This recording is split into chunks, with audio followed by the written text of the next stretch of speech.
Islam dengan segala keindahan di dalamnya selalu mengingatkan umatnya untuk berbuat kebaikan pada sesama manusia. Saling berbagi antar sesama ialah salah satu amalan yang memiliki pahala. Sedekah adalah cara termudah yang disediakan Allah agar dapat mengikis perbuatan-perbuatan dosa umatnya. Di Bekasi, Jawa Barat, ada komunitas sedekah yang sangat berbeda. Tidak berupa materi, tetapi menggunakan keahlian untuk bersedekah. Sedekah cukur, itulah nama yang disematkan oleh Gary, inisiator sedekah cukur dari komunitas Barbershop Bekasi. Selain memberikan cukur gratis untuk anak-anak panti asuhan, Gary dan komunitasnya juga melaksanakan aksi cukur massal, di mana semua keuntungan jasa cukuran disalurkan untuk membantu saudara-saudara di Palestina. Bagaimana kisah inspiratif dari Gary dan komunitas sedekah cukur?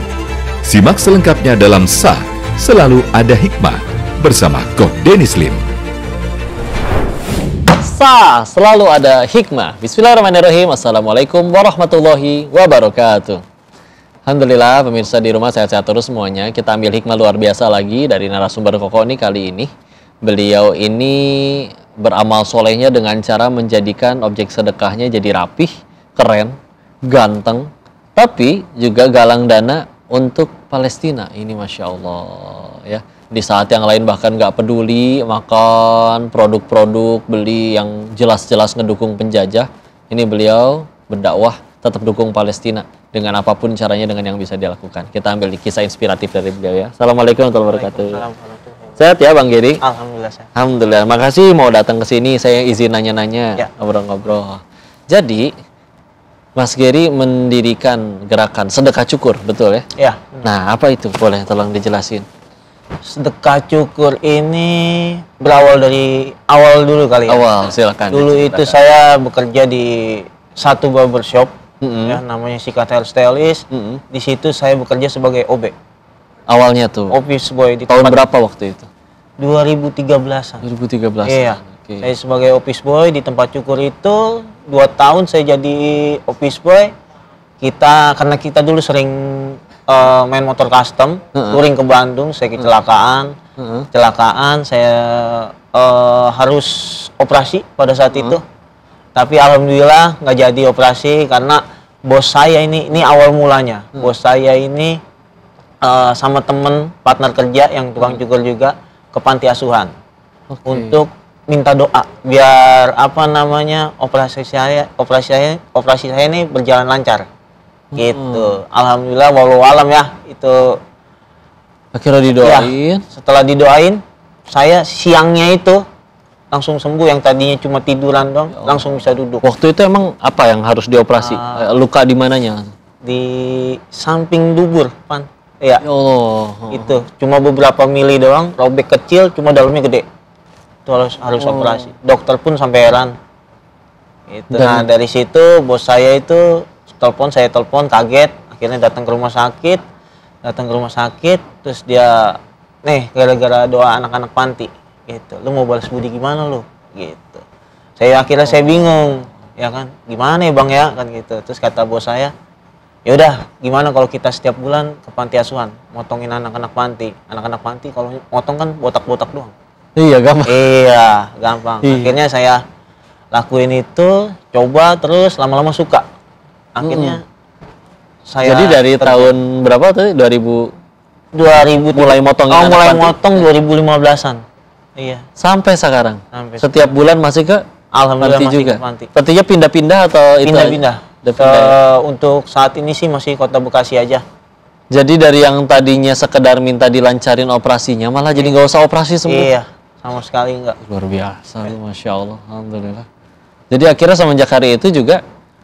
Nah, itu masih kerja ya? Iya. Akhirnya buka sendirinya kapan tuh? Buka sendiri baru 2 tahun ini. Baru 2 tahun ini? Iya. Dan itu tetap dijalanin programnya tetap itu? Tetap dijalanin. 2 tahun ini saya kasih nama itu namanya sedekah cukur. Sedekah cukur. Iya, ya kan? Akhirnya saya pikir kumpulnya ini biar bermanfaat kayak gimana ya? Oh, saya ajaklah mereka nih, beberapa orang. Gitu. Saya ajak, mau juga dong? Ya, saya ajak, mau. Gitu. Dari yang cuma 4-5 orang, sekarang alhamdulillah anggotanya udah ada 76. Bawa alat sendiri. Bawa alat sendiri semua mereka. Mereka rela tutup barbershopnya 1 hari untuk kegiatan itu Iya. kalau pas hari itu khusus ya. Masya Allah, keren pemirsa, alhamdulillah. Ya, jadi akhirnya awalnya untuk anak yatim dulu, terus akhirnya mulai tergerak juga untuk membantu saudara-saudara kita di Yayasan pesantren. Pesantren pun kita lebih mencarinya itu yang dominan gratis. oh yang pesantren duafa, yang iya. gratis, ya duafa kayak kadang ya sekarang udah banyak pesantren yang mahal bagus Iya. juga, iya. Kita cari yang Oh, seperti Masya itu. Allah. Jadi bukan di Yayasan Yatim Piatu dong. Masya Allah. Awalnya pernah ada yang ini nggak? Allah kayak gini pengen apa? Ini kan amal soleh ya. Iya. Tapi mungkin mohon maaf bisa jadi ada yang mencibir. Oh dandanannya aja misalkan kayak begini. Ada aja yang kayak begitu. Banyak banget. Bukan cuma dari lingkungan, dari tempat saya ingin bersedekah aja kadang suka menolak yayasan yatim itu. Gitu. Karena mereka nolaknya halus sih. Udah ada mas yang setiap bulan langganan kita ke sini. Saya tanya dong, bayar atau gratis? Bayar, satu orangnya 10.000. Ya kan, kali contoh 50 anaknya udah 500.000. Iya betul. Kan? Sedangkan saya kan gratis. Dan di situ kita bukan cuma nyukurin doang, kita juga makan siang bareng. Gitu. Jadi kita itu ngelaksanainnya itu selepas Jumatan. Selepas Jumatan kita makan siang bareng, baru kita cukur sampai asar. Masya Allah. Makan siangnya pun bahkan dari Bang Girinya juga. Dari teman saya, alhamdulillah ada. teman donatur ya, Iya. relawan ya. Sekali-kali ke ini dong, kalau juga ada sekolahan, nanti santri-santrinya ya. Boleh. Tekan, Masya Allah.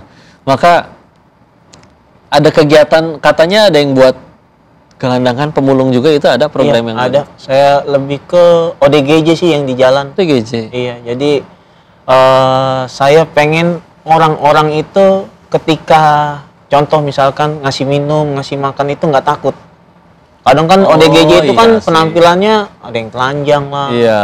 ada yang serem gitu ya kan. Nah saya potongin rambutnya, saya Nggak mandi. ngelawan itu Bang, dipotongin. Kan bunyi alatnya kan. Ada yang lawan itu nyukurin ODGJ di jalan bisa 5-6 jaman lah. Prosesnya panjang. Satu orang padahal. Iya. Ngedeketinya susah. Ya Allah, keren banget. Alhamdulillah. Mirsa, ini ditahan dulu ceritanya ya. Seru banget ternyata, Masya Allah, perjuangannya. Pengen jadi orang baik. Nggak semudah yang kita kira, tapi beliau terus istiqomah. Kita akan tanya-tanya lagi kisahnya lebih panjang, lebih lanjut lagi. Untuk itu jangan kemana-mana ya. Selalu tetap di Sah. Selalu ada hikmah. Dulu itu saya bisa dibilang nakal banget. Gitu. Kerjaannya setiap hari mabuk, nyusahin orang tua, ya kan. Sampai-sampai saya pernah ngerampok dulu.